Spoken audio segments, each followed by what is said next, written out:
Hello बच्चों, स्वागत है आपके अपने यूट्यूब चैनल बेसिक नॉलेज में। आज 10th की एनसीईआरटी की बुक जो हिस्ट्री है, जिसका चैप्टर का नाम है भारत और समकालीन विश्व, ये जिसको पार्ट 2 के नाम से भी जानते हैं। इसका अगर पार्ट 1 आपको देखना है तो क्लास 9th का है, वो आप हिस्ट्री में देख सकते हैं, पढ़ भी चुके होंगे अगर क्लास 10th कर रहे हैं। और अगर नहीं समझ में आया है तो आप इसे हमारे यूट्यूब चैनल पर जाके देख सकते हैं, पढ़ सकते हैं वहाँ से। तो चलिए आपको यहाँ पर ये टॉपिक पढ़ाते हैं, क्या है, यानी कि यूरोप में राष्ट्रवाद का उदय। तो इसके विषय में हम आपको एक समरी टाइप समझाएंगे, ठीक है। यानी आपको ज़्यादा पढ़ना नहीं पड़ेगा और आसानी से समझ में आ जाएगा। तो यहाँ पर इन इमेज को देखिए। इन इमेज में क्या है कि यहाँ पर एक पेंटर है, यानी कि जो आर्टिशियन था, जिसका नाम था क्या, फ्रेडरिक सरियू, जो विश्वव्यापी प्रजातांत्रिक सामाजिक गणराज्यों के सपनों के राष्ट्र के बीच संधि 1848 में ये इमेज बनती है। इस इमेज को मैं थोड़ा डिटेल में आपको समझाता हूँ, ये समझना बहुत ज़रूरी है। देखिए यहाँ पर जो फ्रेडरिक होता है, ठीक है, जो फ्रेडरिक ये सारियू होता है, ये एक काल्पनिक, यानी कहते हैं ना, मन में जो आया, यानी कि मन में एक ख्याली स्टोरी बनाता है। और उस स्टोरी में यहाँ पर भगवान को दिखाया गया, जिसको जीसस बोलते हैं। ये एक प्रतिमा है, ठीक है, जिसमें लेडीज़ों को दिखाया गया है। यहाँ पर बहुत सारे लोग हैं जो अपने अपने फ्लैग्स को दिखाए गए हैं। यहाँ पर अमेरिकन फ्लैग्स, ब्रिटेन फ्लैग्स, इस तरह के फ्रांसीसी फ्लैग, ये फ्लैग दिखाए गए हैं, ठीक है। यहाँ पर ये दिखाया गया है किस तरह हम सब लोग मिलकर राष्ट्रवाद, यानी अपने देश के लिए, नेशनलिज्म के लिए इकट्ठा हो सकते हैं। तो इस बीच को समझाएगा इस पेंटिंग में, ये सारी चीज़ें दिखाई गई हैं। यहाँ पर नेचर को भी इंक्लूड किया गया है, भगवान को इंक्लूड किया गया है, इन सारी चीज़ों को। तो यहाँ पर ये सारी इसके विषय में था। अब इसके अगर यहाँ पर देखें तो यहाँ थोड़ा सा आपको पढ़ाते हैं, जैसे क्या है, जिससे कि यहाँ पर, यानी कि 1848 में फ्रांसीसी कलाकार फ्रेडरिक सरियक ने चार चित्रों की एक श्रृंखला बनाई। श्रृंखला मतलब जस्ट कह सकते हैं कि, यानी कि लाइन टू लाइन, ठीक है। फिर इसमें उसने सपनों का एक संसार रचा। तो उसने यही सपनों का संसार रखा। उसके शब्दों में जनतांत्रिक सामाजिक गणतंत्र से मिलकर बना है, कहने का मतलब लोगों से समाज मिलकर बनता है, ठीक है। और इन श्रृंखला मतलब सीरीज होता है, ठीक है। पहले चित्रों में 1 में हम देखें, यूरोप और अमेरिका के लोग दिखाए गए हैं, जो सभी उम्र और सामाजिक वर्ग, स्त्री पुरुष, लंबी एक लाइन पर स्वतंत्र प्रतिमा की वंदना करते हुए, आपको याद होगा, ठीक है। आप अभी इमेज आपको मैंने दिखाया, यहाँ पर आपको फिर से इमेज दिखा लेता हूँ। यहाँ पर जो लोग खड़े हैं, तो ये है, ये स्वतंत्रता की प्रतिमा है, आज़ादी की प्रतिमा। जिस तरह हम लोग भारत माता की प्रतिमा बनाते हैं, तो वहाँ की आज़ादी की प्रतिमा है। और यहाँ सीरीज बाय सीरीज लाइन लोग इस तरह ऐसे खड़े होकर, ये फ्रेडरिक ने इमेज बनाई थी। और ख्याल, यानी कि इसको सोच कर बनाया था। जैसे हमें सपने नहीं आते, हम कुछ सोचते हैं कि हमारा घर ऐसा होगा वैसा, तो उसने ऐसे बनाया था। तो यहाँ स्त्री पुरुष की एक लंबी कतार में स्वतंत्र की प्रतिमा वंदना करते हुए, आपको याद होगा कि फ्रांसीसी क्रांति के दौरान कलाकार स्वतंत्रता को महिला का रूप प्रदान किया करते थे। कहने का मतलब है कि जो फ्रांस की जब रेवोल्यूशन हुआ था, फ्रांस की क्रांति हुई थी, तो वहाँ पर जो आर्टिस्ट थे, तो स्वतंत्रता, आज़ादी का मतलब होता था महिला का एक रूप दिया गया। जिस तरह हम लोग भगवान शिव का रूप देते हैं, पता नहीं कैसे रहे होंगे, लेकिन बनाए तो इंसानों ने ही है। फिर इसके ब्रह्मा का रूप देते, तो इस तरह वहाँ पर जो आज़ादी का रूप दिया गया, वो महिला के रूप में दिया गया।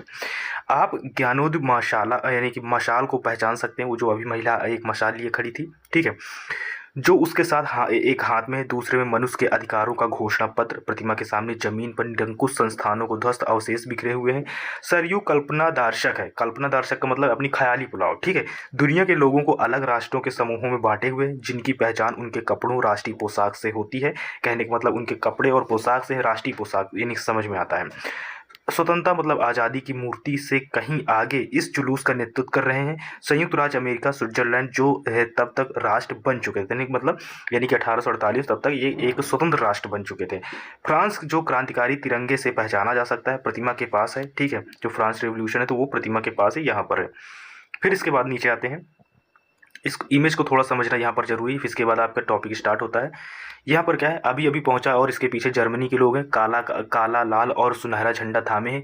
यह दिलचस्प है कि जिस समय सरयू ने यह इमेज बनाई थी, यानी कि यह फोटो जब बनाई थी, तो जर्मन लोग तब तक एक संयुक्त राष्ट्र का हिस्सा नहीं बने थे। यानी कि जर्मनी के लोग संयुक्त राष्ट्र के हिस्से, यूनाइटेड नेशन के हिस्से नहीं बने थे। जो झंडा वो थामे हुए वह 1848 के उदारवादी मतलब होता है लिबराइजेशन की उम्मीद की अभिव्यक्ति है, जिसमें से अनेक जर्मनी भाषा रियासतों एवं प्रजातांत्रिक संविधान के अंतर्गत एक राष्ट्र राज्य गठित करने की चाह थी। जर्मन लोगों के बाद ऑस्ट्रिया के, यानी कि यानी सिल्सियों की राजशाही, जैसे लंबार्डी, पोलैंड, इंग्लैंड, आयरलैंड, हंगरी और रूस के लोग हैं। ऊपर स्वर्ग से ईसा मसीह, संत और फरिश्ते इस दृश्य पर अपनी नजर जमाए हुए हैं। कहने का मतलब जो मैंने फोटो दिखाया था, जिसमें से ईसा मसीह थे, संत थे, फरिश्ते थे, यानी कि हर देश के अलग अलग भगवान सब नीचे नजर जमाए हुए बैठे, यानी कि वो हमारे कर्मों को देखते हैं, ऐसा इस फोटो में दिखाया गया है। चित्रकार ने उनका इस्तेमाल दुनिया के राष्ट्रों के बीच भाईचारे के प्रतीक के रूप में किया, यानी कहने का मतलब कि ब्रदरहुड के रूप में, यानी कि लोगों को पहचानने के लिए किया गया। ठीक है, अब यहाँ पर आते हैं। इस अध्याय में ऐसे कई विषय उठाए जाएंगे, कहने का मतलब जो हम चैप्टर पढ़ेंगे इसमें कई सारे ऐसे मुद्दे उठेंगे जिनकी काल्पनिक अभिव्यक्ति सरयू ने चित्र 1 में की थी। कहने का मतलब हम इनमें बहुत सारे ऐसे पॉइंट उठेंगे जिनकी कल्पना सरयू ने की थी। 19वीं सदी के दौरान राष्ट्रवाद एक ऐसी ताकत बनकर उभरा, कहने का मतलब नेशनलिज्म एक ऐसा पावर बन के, एक ताकत बन के उभरा जिसने यूरोप की राजनीतिक और मानसिक जगत में भारी परिवर्तन ला दिए।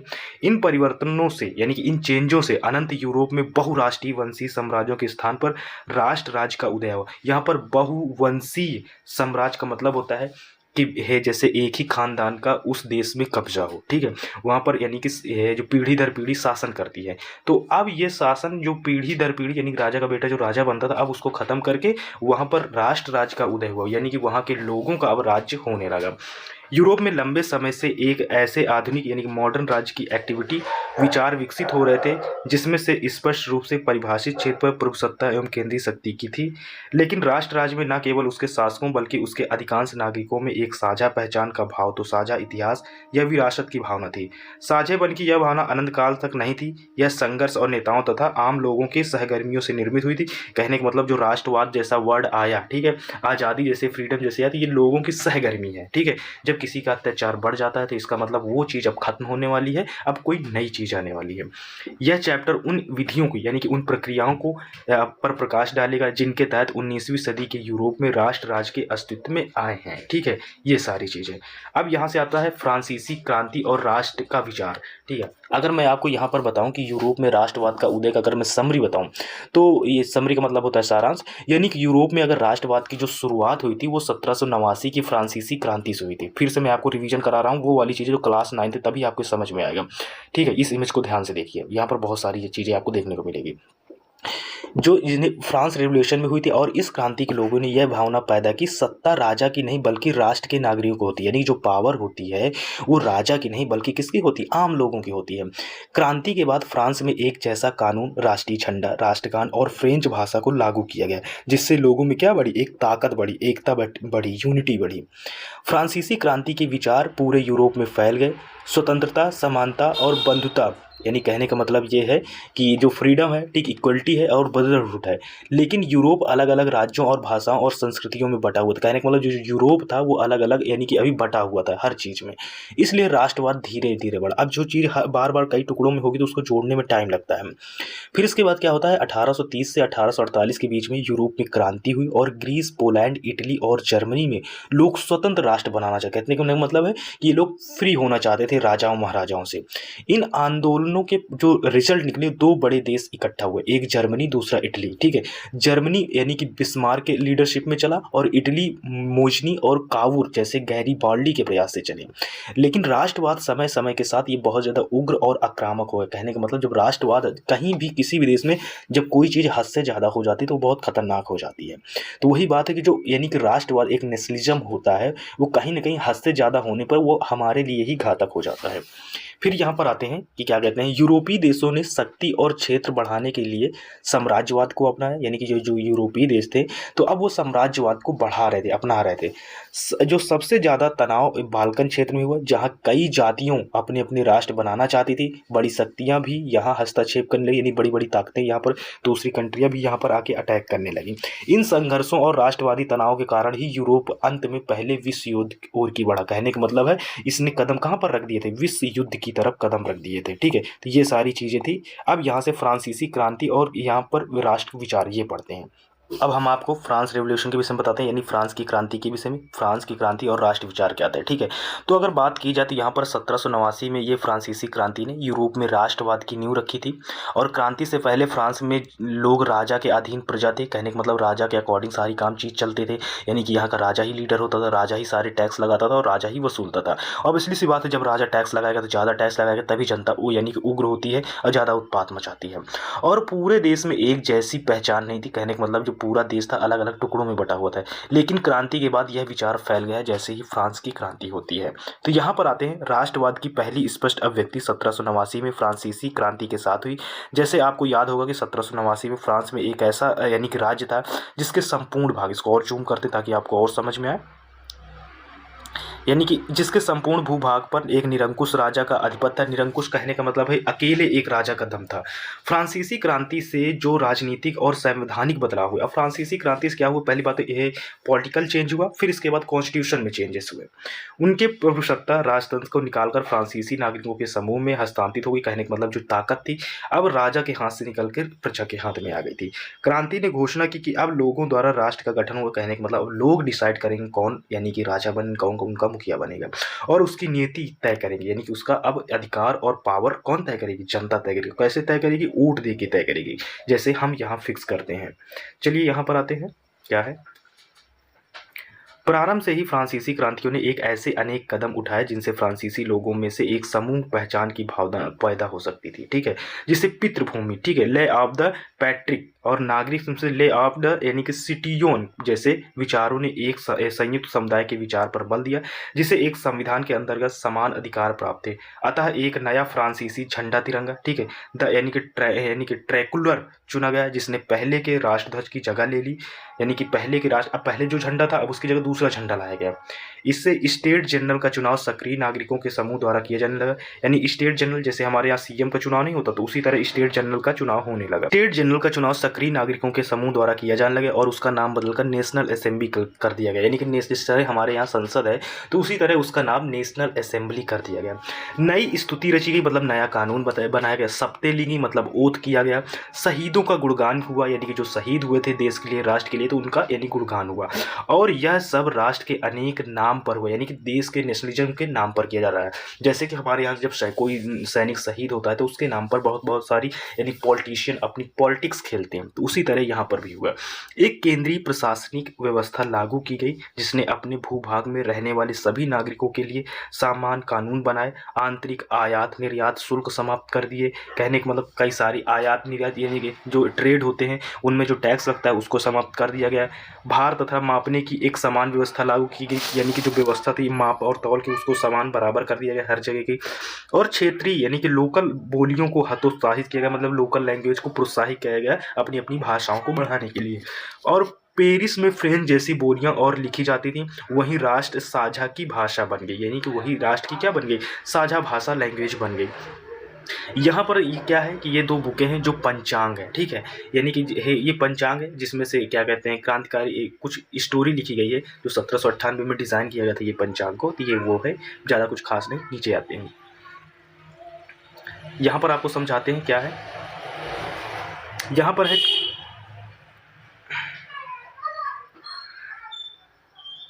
यहाँ पर है क्रांतिकारियों ने यह भी घोषणा की कि फ्रांसीसी राष्ट्र का यह भाग्य और लक्ष्य था कि वह यूरोप के लोगों को निरंकुश शासकों से मुक्ति कराए।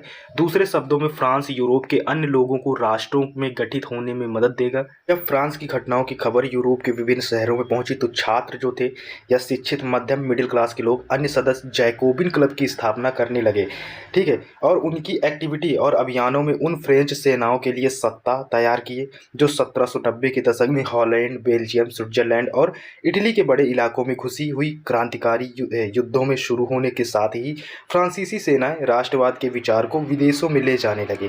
कहने का मतलब यहाँ पर इसको ऐसे समझो, जो वहाँ के पढ़े लिखे लोग थे, मिडिल क्लास के लोग थे, वो लोग एक नया समूह बनाने लगे, ठीक है। समूह मतलब जैसे पार्टियां बनाने लगे, जैसे हमारे यहाँ कांग्रेस पार्टी, बीजेपी पार्टी है, जनता दल पार्टी, ये सारे आरजेडी, जीडीयू, ये सब पार्टी हैं, ठीक है, आम आदमी पार्टी है। तो इस तरह वहाँ के लोग पार्टियां बनाने लगे और गठन करने लगे। फिर इसके बाद यहाँ पर क्या आता है कि नेपोलियन के नियंत्रण में जो विशाल क्षेत्र आया वहाँ से उसने ऐसे अनेक सुधारों की शुरुआत की। यानी कि अब यहाँ पर नेपोलियन आता है, एक राजा वहाँ का होता है जिन्हें फ्रांस के पहले ही प्रारंभ किया जा चुका था। फ्रांस में राजतंत्र वापस लाकर नेपोलियन ने निसंदेह वहां प्रजातंत्र को नष्ट कर दिया। कहने का मतलब फ्रांस में नेपोलियन का शासन था और जैसे ही उसका शासन आता है तो वहां पर जनता का शासन खत्म करके अपना शासन लागू कर दिया। तो इस बात को समझते हैं, ये मैप है, इसको आप समझ लेना। समझना क्या है, बस आपको पढ़ते रहना है तो समझ जाएंगे। यहाँ पर आते हैं, जैसे ही समाप्त कर दिया, मगर प्रशासनिक क्षेत्र में उसने क्रांतिकारी सिद्धांतों का समावेशन किया ताकि पूरी व्यवस्था अधिक तर्क संगत और कुशल बन सके। ठीक है, कहने का मतलब वो है, ये है कि उसने जरूरी पूरी पावर अपने हाथ में कर ली, लेकिन जो क्या कहते हैं काम चलाने वाली जो जगह है, ठीक है, जैसे क्या कहते हैं लॉजिकल जो काम चलते हैं, जैसे कि मान लो कि यहाँ पर किसी राजा का हमारे भारत में किसी राजा का प्रशासन व्यवस्था हो जाती है, राजा बन जाता है, वो जनता द्वारा नहीं चुना जाता, वो खुद है। ठीक है, अगर यहाँ भारत में प्रधानमंत्री नरेंद्र मोदी वो चाहें तो अपने आप को हमेशा के लिए प्रधानमंत्री घोषित कर लें, यहाँ कभी चुनाव ना हो, लेकिन यहाँ जो डीएम एसडीएम एसपी हैं तो इनको लोगों को नहीं समाप्त करेंगे, ये लोग उसी तरह काम करते रहेंगे जिस तरह ये काम करते रहते। उसी तरह नेपोलियन ने भी ऐसे ही किया, वहाँ का जो मेन सेंटर पावर था उसको अपने हाथ में ले लिया, बाकी सारी पावर को वैसे स्मूथली रनिंग कराता रहा। 1804 की नागरिक संहिता, जिसे आमतौर पर नेपोलियन की संहिता के नाम से जाना जाता है, ने जन्म पर आधारित विशेष अधिकार समाप्त कर दिए, यानी कि जिनको जन्म से अधिकार मिलता था उसे समाप्त कर दिया। किसने? नेपोलियन ने। उसने कानून के समक्ष बराबरी और संपत्ति अधिकार को सुरक्षित बनाया, कहने का मतलब कानून के समक्ष सबको बराबर रखा और संपत्ति के अधिकार को सेफ रखा। इस कानून को फ्रांसीसी नियंत्रण के अधीन क्षेत्रों में भी लागू किया गया, यानी कि जहाँ पर फ्रांस का कानून व्यवस्था था, कंट्रोल था दूसरे राज्यों पर, उन्हें वहाँ पर लागू किए गए। जैसे डच में आता है, स्विट्जरलैंड, इटली और जनवरी में नेपोलियन ने प्रशासनिक विभाजनों को सरल बनाया और सामंती व्यवस्था को खत्म कर दिया। जो बड़े बड़े यानी कि जो क्या कहते हैं पंडित लोग थे या फिर जमींदार लोग थे, उनकी व्यवस्था को खत्म कर दिया और किसानों को भू दासत्व और जागीरदारी शुल्कों से मुक्ति दिलाई। कहने का मतलब है एक तरह से जो दास प्रथा था उसको खत्म करने की यहाँ कोशिश की गई। ठीक है, फिर आते हैं शहरों में भी कारीगरों के श्रेणी संघों नियंत्रण को हटा दिया गया, यातायात और संचार व्यवस्था को सुधार गया। किसानों, कारीगरों, मजदूरों और नए उद्योगपतियों ने नई नई मिलें आज़ादी चखी। ठीक है, यानी कहने का मतलब नए नए सब चीज़ों को इनको आज़ादी मिली तो वही चखी। उद्योगपतियों और ख़ास तौर पर सामान बेचने वाले लघु उत्पादों यह समझने लगे कि एक समान जो कानून व्यवस्था है, ठीक है, एक समान जो कानून व्यवस्था है उसका मानक भार, ठीक है, एक मिनट है, तो ये यहाँ पर आपको पहले समझाते हैं फिर थोड़ा सा। जो एक समान कानून व्यवस्था है वो मानक भार तथा माप तौल, एक राष्ट्रीय मुद्रा और एक इलाके से दूसरे इलाके में वस्तुओं और पूंजी के आवागमन में क्या होगी? सहूलियत होगी। कहने का मतलब है जब कानून व्यवस्था बराबर, जैसे हमारे भारत में है कानून व्यवस्था, समान कानून व्यवस्था लागू होती है। कहने का मतलब मर्डर का जो चार्ज यहाँ उत्तर प्रदेश में लगेगा वही आपको महाराष्ट्र में मिलेगा, हरियाणा में मिलेगा, तो इसी को बोलते हैं कानून व्यवस्था। अब अगर इसी को अगर कानून ऐसी कानून व्यवस्था ना हो तो उत्तर प्रदेश का कुछ अलग कानून होगा और महाराष्ट्र का कुछ अलग कानून होगा। ठीक है, अब यहाँ पर इस चीज़ को थोड़ा समझते हैं क्योंकि ये पेंटिंग दी गई है। देखो यूरोप काल में पेंटिंग का बहुत बड़ा महत्व आता है। ठीक है, वहाँ के लोग अनपढ़ लोग थे तो उन्हें पेंटिंग के माध्यम से यानी कि पोर्ट्रेट के माध्यम से उनको ये चीज़ें समझाई जाती थी, वो समझते थे। तो इसको यहाँ समझते हैं क्या है। ये है एक जर्मनी में वृक्ष का रोपण यानी पेड़ का रोपण जैसी इमेजेस बनाई गई, तो इसको थोड़ा सा आपको पढ़ाते हैं, समझाते हैं। ये जोप्किन जर्मनी में स्वतंत्रता के वृक्ष का रोपण किया गया। जर्मन चित्रकार जिसका नाम है कार्ल कैस्पर फ्रिटेस द्वारा बनाया गया। इस रंगीन चित्र का विषय यह है कि इसने फ्रेंच सेनाओं द्वारा यानी कि जोबोक्रेन शहर पर कब्जा है, ठीक है, और अपनी नीली सफ़ेद और लाल पोशाक से पहचाने जाने वाले फ्रांसीसी सैनिकों को दमनकारियों के रूप में प्रस्तुत किया गया। कहने का मतलब कि सैनिकों को एक तरह से निगेटिव सेंस में दिखाया गया है, जो एक किसान की गाड़ी को छीनते हुए कुछ युवा महिलाओं को तंग कर रहे हैं। यानी कि इस पेंटिंग में दिखाया गया कि फ्रांस के जो सैनिक हैं किस तरह आम लोगों को परेशान कर रहे हैं, यानी कि एक बुजुर्ग की गाड़ी छीन रहे हैं तो कुछ सैनिक महिलाओं को परेशान कर रहे हैं। नो डाउट ऐसा करते थे वो लोग। ठीक है, फिर इसके बाद हाँ, फिर एक किसान यहाँ पर क्या आते हैं, महिलाओं को तंग कर रहे हैं और एक किसान को घुटने टेकने पर मजबूर कर रहे हैं। स्वतंत्रता के वर्ष पर लगाई जा रही पट्टी पर जर्मन में लिखा है, उसका अनुवाद यह है, यानी कि जर्मन भाषा में लिखा है तो यहाँ पर अनुवाद दिया गया है, हमसे आज़ादी और समानता ले लो। ठीक है, यह मानवता का आदर्श रूप है। ये सारी चीज़ें यहाँ फ्रांसीसी के दावे पर व्यंग है, वे जिन इलाकों में जाते हैं वहाँ राजतंत्र का विरोध कर मुक्तिदाता बन जाते हैं। ये सारी चीज़ें थी। फिर यहाँ पर आते हैं, इसको समझते हैं। लेकिन जीते हुए इलाकों में स्थानीय लोगों की फ्रांसीसी शासन के प्रति मिली-जुली प्रतिक्रियाएँ थी। कहने मतलब जहाँ पर फ्रांसीसी जीतते थे जो इलाके वहाँ पर शासन करते थे, ठीक है? तो वहाँ पर मिली-जुली प्रतिक्रिया का मतलब यानी कि खुश थे, नहीं खुश थे। शुरुआत में अनेक स्थानों जैसे हॉलैंड और स्विट्ज़रलैंड और साथ ही कई शहरों जैसे ब्रसेल्स, मेंज, मिलान और वारसा में फ्रांसीसी सेनाओं का स्वतंत्रता का तोहफ़ा देने वालों की तरह से स्वागत किया गया, मगर यह शुरुआती उत्सव शीघ्र ही दुश्मनी में बदल गया। कैसे बदला? जब यह साफ होने लगा कि नई प्रशासनिक व्यवस्थाएं राजनीतिक स्वतंत्रता के अनुरूप नहीं है, ठीक है? कहने का मतलब जो नई व्यवस्था लाई गई है वो प्रशासन के अकॉर्डिंग और जनता के अकॉर्डिंग नहीं है, बढ़े हुए कर, अब बढ़ा हुआ टैक्स यानी कि पैसा बढ़ा दिया गया, सेंसरशिप जो बाकी यूरोप को जीतने के लिए फ्रेंच सेना जबरन भर्ती हो रहे नुकसान प्रशासनिक परिवर्तन से मिले फायदे से कहीं ज़्यादा नजर आते थे। कहने का मतलब जो कानून बनाया गया था वो जनता के लिए कम, लोगों को हानिकारक पहुंचाने के लिए हानि ज़्यादा पहुंचाते थे, ठीक है? ऐसे थे यानी कि जो बड़े लोग थे उनके लिए प्रॉपर्टी। अब ये जहाँ सेंसरशिप वर्ड है, मैंने आपको 9th में सेंसरशिप बताया था। सेंसरशिप का दोस्तों मतलब ये होता है कि सेंसरशिप यानी कि जैसे आप कुछ फोटोज़ हैं, कार्टून हैं या कोई स्टोरी है या कोई पोएट्री है, जब आप लिखते हो तो आप कुछ भी नहीं लिख सकते, ठीक है? उसके विषय में सरकार का कंट्रोल होगा, तो इसी को बोलते हैं सेंसरशिप। चलो आते हैं, ये इमेज है, आप इसको पढ़ लेना, इसमें ज़्यादा कुछ खास है नहीं, ठीक है? यहाँ नीचे बताते हैं। अब यूरोप में राष्ट्रवाद का निर्माण, अब हेडिंग 1 आपकी खत्म हो गई है, दूसरी हेडिंग में हम आ गए हैं। कौन सी हेडिंग है? यानी कि यूरोप में राष्ट्रवाद का उदय। तो यहाँ पर है यूरोप में राष्ट्रवाद का उदय, ठीक है? तो मैं इसे आपको, देखो ये तो मैं पढ़ चुका हूँ, तो मैं आपको ऐसे शॉर्ट में समझाता हूँ कि सारी डिटेल में लिखा क्या है, ठीक है? तो इसमें क्या है, यूरोप में राष्ट्रवाद का उदय 18वीं सेंचुरी में यानी 18वीं शताब्दी के अंत में 1789 की फ्रांसीसी क्रांति से शुरू होता है। और इस क्रांति ने क्या कहते हैं, राष्ट्र और क्या कहते हैं नागरिकता की नई समझ पैदा की। पहले लोग राजा को यानी कि राजा के शासन के प्रतीक मानते थे, कहने मतलब राजा का जो शासन होता था उसी के अकॉर्डिंग चलते थे। लेकिन फ्रांसीसी क्रांति ने यह विचार दिया, कहने जब फ्रांस रेवोल्यूशन हुई तो लोगों के मन में यह आया कि जो राष्ट्र की शक्ति जनता में होती है, कहने का मतलब है जो देश की ताकत होती, शक्ति होती, वो सिर्फ जनता होती है, ना कि राजा, ठीक है? इसी विचार ने यूरोप में किस चीज़ की नींव डाल दी? राष्ट्रवाद की नींव रखी, ठीक है? यहीं से राष्ट्रवाद की शुरुआत होती है। तो यहाँ पर आते हैं, ठीक है? यानी कि यहाँ पर राष्ट्रवाद की शुरुआत हो जाती है। फिर इसके बाद क्या आता है, क्रांति के बाद जो फ्रांस में महत्वपूर्ण बदलाव किए गए, क्या किए गए, यानी कि जब फ्रांस की क्रांति हुई उसके बाद चेंजेस हुए। एक राष्ट्रीय झंडा अपनाया गया, नया राष्ट्रगान तैयार हुआ, नागरिकों के लिए समान कानून बनाए गए और फ्रेंच भाषा को पूरे देश में लागू किया गया। इन कदमों से फ्रांस के लोगों में पहली बार एकता आई, ठीक है, और राष्ट्र की पहचान बनी। क्रांतिकारी सरकार ने इन राष्ट्रवादी विचारों को पड़ोसी देशों में फैलने की कोशिश की, जिससे पूरे यूरोप में राष्ट्रवाद की भावना धीरे धीरे बढ़ने लगी।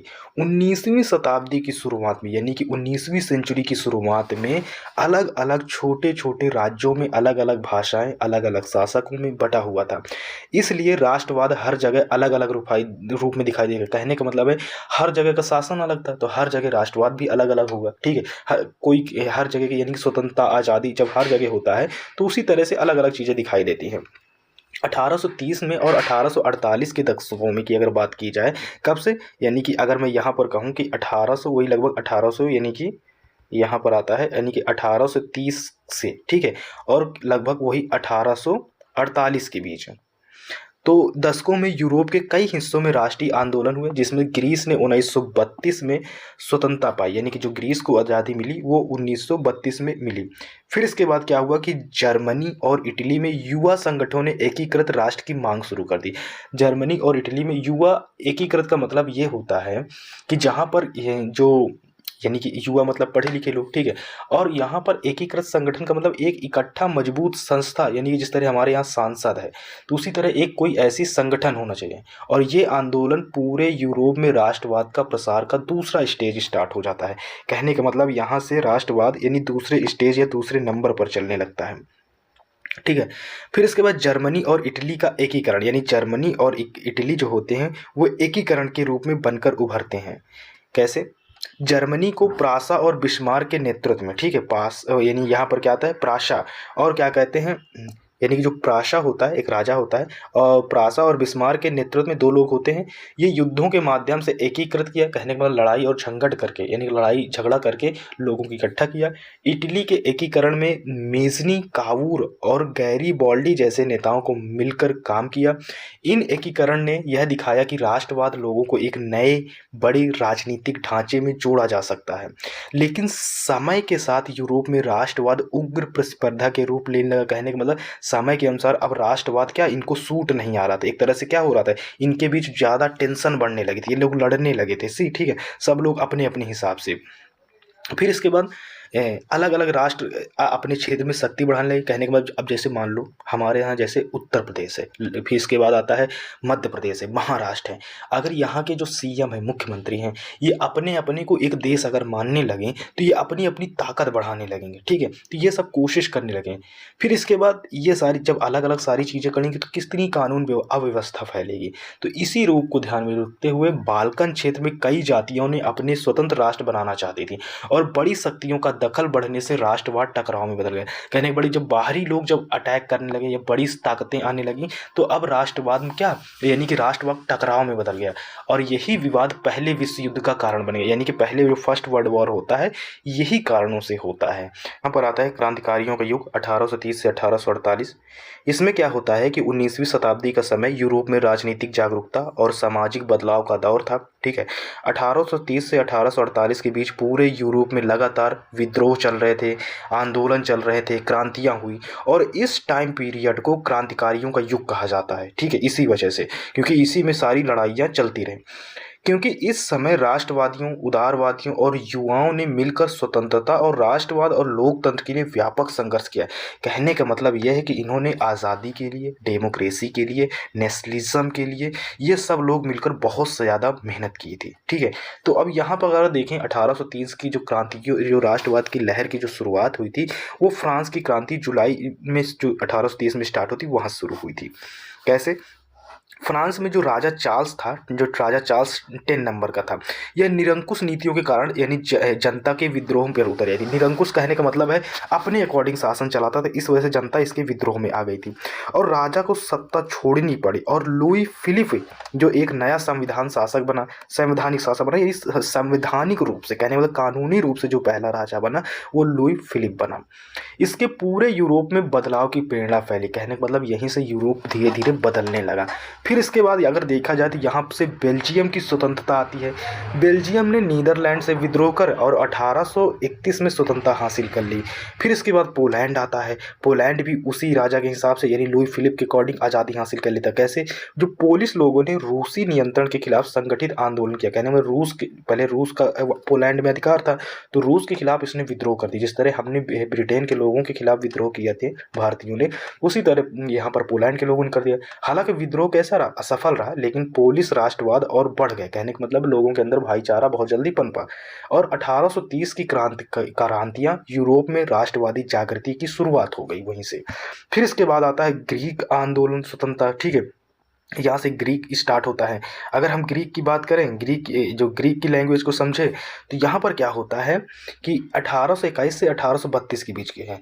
तो ग्रीस पर लंबे समय से तुर्की आए जो ओटोमन साम्राज्य का शासन था और 1830 के दशक में ग्रीक लोगों ने ये विद्रोह शुरू करे। विद्रोह का मतलब होता है किसी राजा के खिलाफ यानी कि आंदोलन करना, भड़कना। जिस तरह हम लोग इसमें नरेंद्र मोदी जी की सरकार है तो हम आंदोलन करते हैं कि नहीं करते? जैसे हमारा पेपर लीक हो गया या किसान आंदोलन कर देते हैं कि फसल में कीड़े लग गए, उसका मुआवजा मिलना चाहिए, हमारा लोन माफ़ करना चाहिए, हमारे लिए सड़कें बनवाती, ये आंदोलन करते हैं। उसी तरह वहाँ तब के टाइम पीरियड पर आंदोलन होता था ऐसे।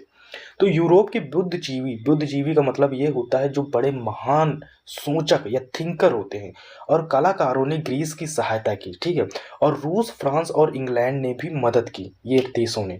और 1832 में की ट्रीटी ऑफ यानी कि ट्रीटी ऑफ कॉन्स्टेंटिनोपल के बाद ग्रीस स्वतंत्र घोषित हो गई। यहीं से ग्रीस जो था वो पूरी तरह से क्या हो गया? आज़ाद हो गया। फिर यहाँ पर क्या आता है कि युवा वर्ग और गुप्त संगठन किस तरह यहाँ पर रोल निभाते हैं।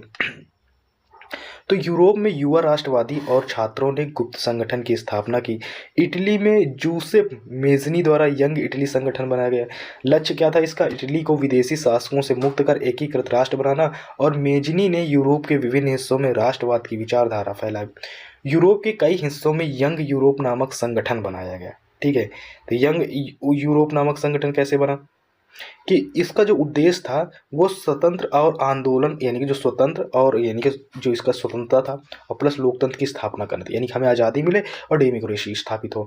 ये संगठन युवाओं और राष्ट्रवाद की स्वतंत्रता के लिए तैयार करते थे। फिर इसके बाद यहाँ पर अगर बात की जाए, नीचे आते हैं, एक मिनट, उदारवादियों की क्रांति। फिर इसके बाद और नीचे आते हैं, जहाँ पर हमारा छूट रहा है, जर्मन इटली। ठीक है, तो यहाँ पर उदारवाद का संघर्ष ये देखते हैं, ये ले। तो यहाँ पर क्या है कि 1848 की क्रांतियाँ उदारवाद इन लिबराइजेशन का संघर्ष क्या था कि फ्रांस की 1848 में क्रांति होती है, जहाँ पर जनता ने निरंकुश शासक के खिलाफ विद्रोह किया और लुई फिलिप को गद्दी छोड़नी पड़ी, वही जो राजा था। ठीक है, और फ्रांस में गणतंत्र यानी रिपब्लिक की स्थापना हुई। यहाँ क्रांति पूरे यूरोप में फैल गई, यानी कि ये जो आंदोलन था पूरे यूरोप में फैला। ठीक है, यूरोप छोटा मोटा नहीं, यूरोप पूरा कॉन्टिनेंट है, तो इसको याद रखिएगा। फिर इसके बाद ऑस्ट्रियन साम्राज्य में आंदोलन। तो ऑस्ट्रियन साम्राज्य में आंदोलन क्या आता है कि वियना में छात्र और मजदूरों का विद्रोह हुआ। वियना में महान जो नेता था वो मेटरनिक को त्यागपत्र देना पड़ा और हंगरी, बोहेमिया और इटली के कई हिस्सों में भी बगावत ये फैल गई। फिर जर्मनी में राष्ट्रवाद का उदय होता है। जर्मन जनता जो थी वो स्वतंत्रता, एकीकृत जर्मन राष्ट्र की डिमांड करती है। और फ्रैंकफर्ट जो था वो नेशनल असेंबली और एक संविधान का प्रस्ताव रखता है कि भाई हमें एक संविधान चाहिए, लेकिन राजा ने इसे ठुकरा दिया, मतलब राजा ने इसे बनाने से मना कर दिया।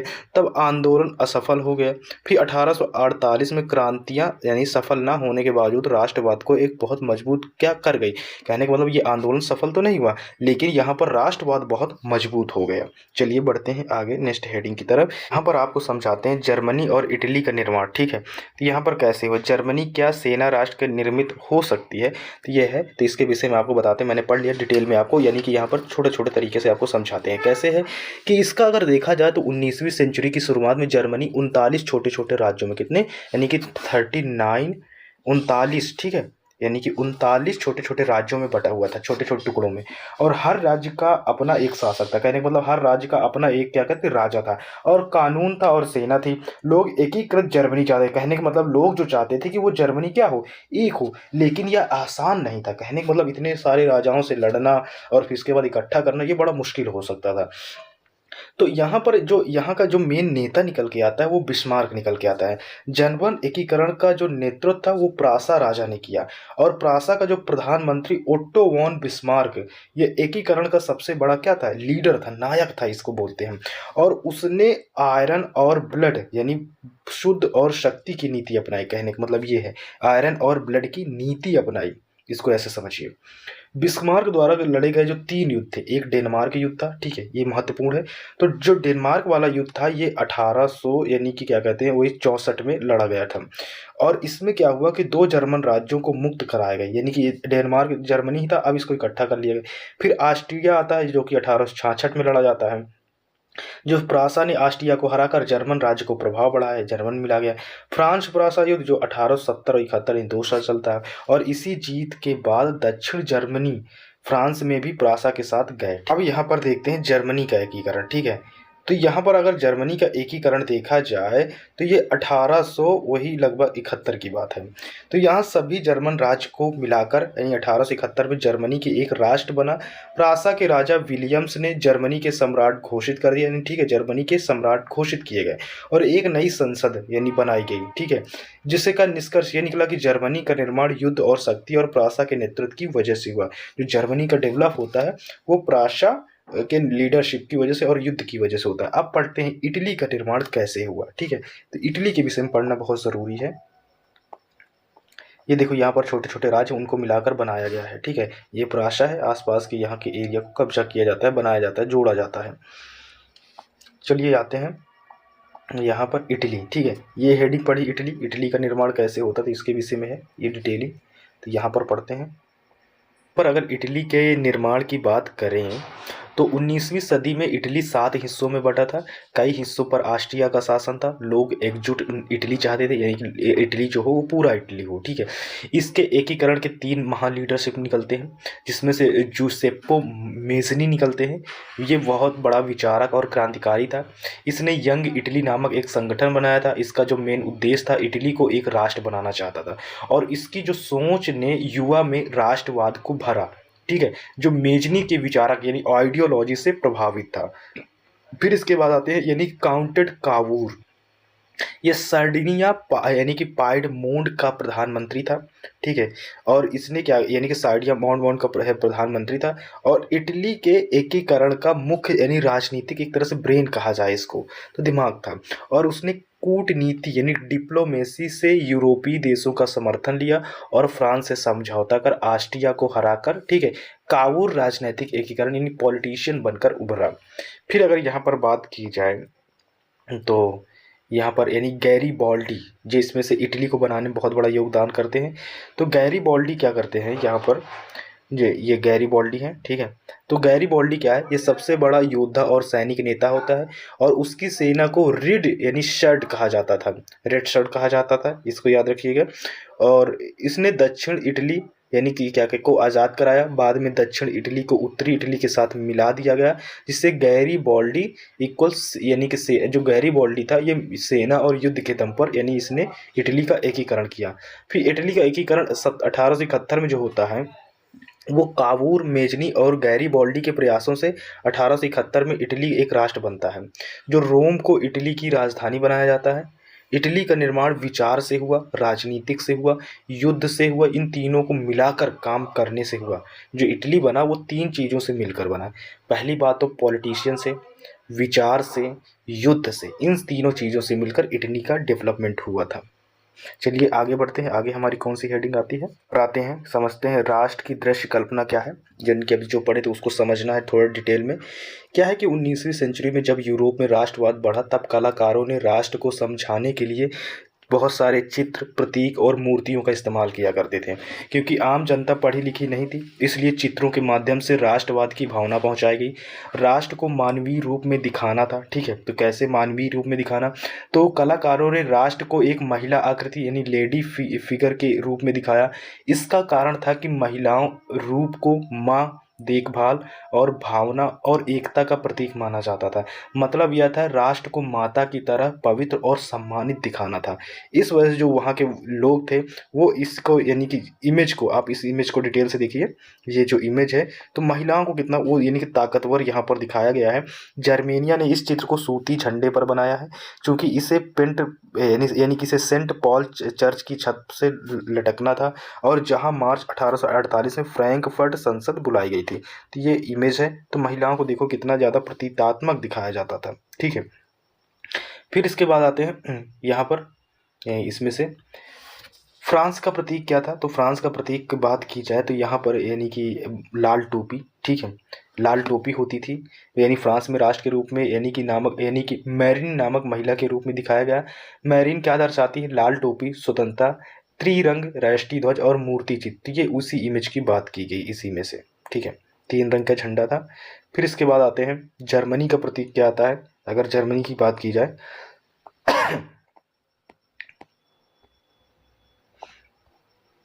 तो जर्मनी की अगर यहाँ पर प्रतीक की बात की जाए तो जर्मनी में राष्ट्र को दर्शाने के लिए जर्मेनिया नामक की महिला का छवि का उपयोग किया। जर्मेनिया नामक महिला है, ठीक है।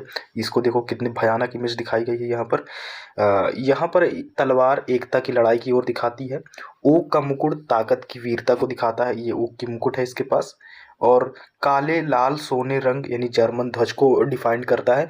कवच यानी राष्ट्र की सुरक्षा को डिफाइन करता है, जो अपने हाथ में कवच ली हुई है। जर्मेनिया जर्मन राष्ट्रवाद की पहचान बन गई है। फिर इसके बाद यहाँ पर आते हैं, अगर बात की जाए तो यानी कि नक्शों को भी राष्ट्रवाद का चेहरा बनाना, ठीक है, नक्शों को भी राष्ट्रवाद का चेहरा बनाया गया है। कलाकारों ने देश के नक्शों को भी मानवीय रूप दिया है, ताकि क्या कहते हैं लोगों को महसूस हो सके कि भूमि पवित्र है और उनकी राष्ट्र क्या है, देवी है। ये सारी चीज़ें यहाँ पर की जाती थी कहीं ना कहीं। फिर इसके बाद राष्ट्रवाद और साम्राज्यवाद, यहाँ पर थोड़ा डिटेल दिया गया है कि राष्ट्रवाद क्या होता है और साम्राज्यवाद क्या होता है, तो इसके विषय में आपको समझाते हैं। Nationalism and imperialism. ठीक है, तो नेशनलिज्म मतलब क्या होता है, राष्ट्रवाद, और इम्पीरियलिज्म मतलब साम्राज्यवाद होता है। तो 19वीं सदी के अंत में अगर देखा जाए तो यूरोप के राष्ट्रवाद धीरे धीरे उग्र और आक्रामक रूप लेने लगा था। और जहां शुरुआत में राष्ट्रवाद का उद्देश्य लोकतंत्र, स्वतंत्रता और राष्ट्र निर्माण था, वहीं बाद में ये क्या, एक कंपटीशन बन गया, एक एक्सपेंशन बन गया, साम्राज्यवाद में बदल गया। इसका सबसे बड़ा जो प्रभाव था वो बाल्कन क्षेत्र पर पड़ा। ठीक है, अब यहाँ बाल्कन क्षेत्र में अगर बात की जाए, जटिलता थी। तो बाल्कन क्षेत्र में कई सारी जातियां रहती थी, जैसे सर्ब, बुल्गार, रोमानियाई, क्रोएशियाई, ग्रीक, अल्बानियाई, बोस्नियाई आदि थे। इन सभी की अलग अलग पहचान, अलग अलग इतिहास और अलग अलग भाषा थी। बाल्कन पर पहले से उस्मानिया साम्राज्य का कंट्रोल था, लेकिन 19वीं सदी में इस साम्राज्य का क्या हो गया, पतन हो गया। और इसी के साथ ही हर जाति अपनी स्वतंत्रता, राष्ट्रीय पहचान बनाना चाहती थी। ठीक है, फिर इसके बाद अगर देखा जाए तो राष्ट्रवाद का आक्रामक रूप कब हुआ, एग्रेसिव रूप कब हुआ। ठीक है, तो यहाँ पर राष्ट्रवाद का अगर एग्रेसिव रूप की बात की जाए तो बाल्कन के लोग केवल आज़ादी ही नहीं चाहते थे, बल्कि राष्ट्र के भूगोल को बढ़ाना चाहते थे। कहने का मतलब उनका ये था कि हमारा जो एरिया हो वो बढ़ाए। हर जाति मानती थी कि इतिहास के आधार पर उसे पूरे क्षेत्र पर उसका अधिकार है। ठीक है, ये बाल्कन जानती थी। इस वजह से बाल्कन में लगातार संघर्ष रहा, सीमा विवाद रहा, एक दूसरे के खिलाफ क्या, नफरत भी बढ़ती गई। फिर अगर बात की जाए तो यूरोपीय शक्तियों का हस्तक्षेप, यानी ठीक है, यानी कि इंटरवेंशन अगर यूरोप पावर्स दी जाए तो यहीं से साम्राज्यवाद शुरू होता है।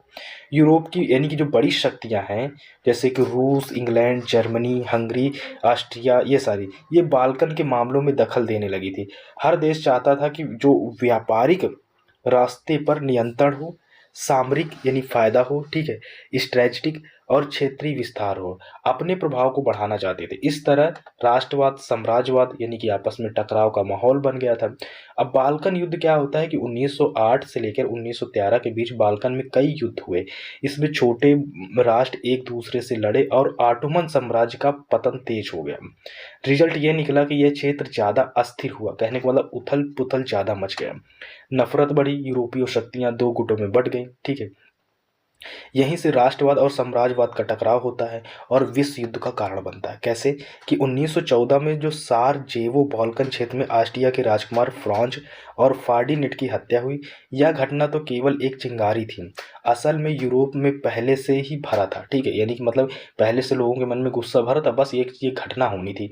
आक्रामक था राष्ट्रवाद, साम्राज्यवाद, सैनिक गठ यानी कि जो गठबंधन था, हथियारों की दौड़ थी, सब लोग अपने अपने लिए हथियार ले रहे थे, बदले की भावना भी पैदा थी। इसलिए यह एक छोटा सा विवाद लगातार बढ़ता गया और अंत में प्रथम विश्व युद्ध का यानी रूप ले लिया। ठीक है, अगर बात की जाए तो यूरोप में राष्ट्रवाद की शुरुआत में स्वतंत्रता, लोकतंत्र का विचार था, लेकिन 19वीं और 20वीं सदी तक यह साम्राज्यवाद, नफरत और प्रभुत्व और युद्ध की भावना में बदल गया। बाल्कन क्षेत्र में उग्र राष्ट्रवाद और यूरोपीय साम्राज्यवादी शक्तियों की प्रतिबंधित द्वारा पूरे यूरोप में युद्ध की ओर यानी धकेल दिया गया। फिर इसी राष्ट्रवाद और साम्राज्यवाद के टकराव का परिणाम प्रथम विश्व युद्ध होता है, जो कि 1914 में होता है। ठीक है, ये यहाँ से आपका टॉपिक अभी यानी ख़त्म होता है। अब ये आपको नेक्स्ट दूसरे चैप्टर में हम आपको मिलेंगे। तो अगर आपको वीडियो अच्छा लगा तो प्लीज़ चैनल को लाइक शेयर सब्सक्राइब जरूर कीजिएगा। मिलते हैं नेक्स्ट वीडियो में, तब तक के लिए टेक केयर, बाय बाय।